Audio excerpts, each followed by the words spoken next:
Dore inzozi udakwiye kwirengagiza mu buzima bwawe.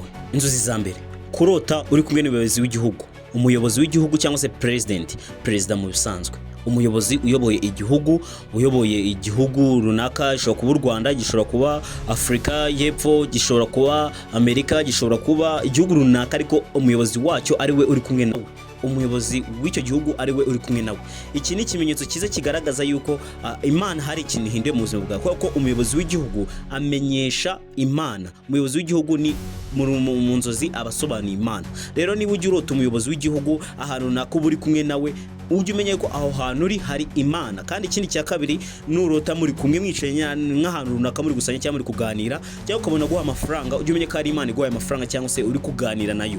Iyo kuganira n'Imana ni gute? Ni kwa kundi usenga, kwa kundi wegerana n'Imana, kwa kundi ushaka uburyo bwose wegerana n'Imana. Rero iyo uburose umuyobozi w'igihugu, ni ikintu gishatse gusobanura ikintu cyiza, kuko uburose Imana cyangwa se Imana ibaje mu ishusho y'uwo muyobozi w'igihugu. Imana rero mu nzozi igereranwa nk'umuyobozi w'igihugu. Mu gihe urose umuyobozi w'igihugu, ujye umenya yuko uri kumwe n'Imana, Imana aba ariyo uri kumwe nayo. Njye wumva ni Mr. Alex.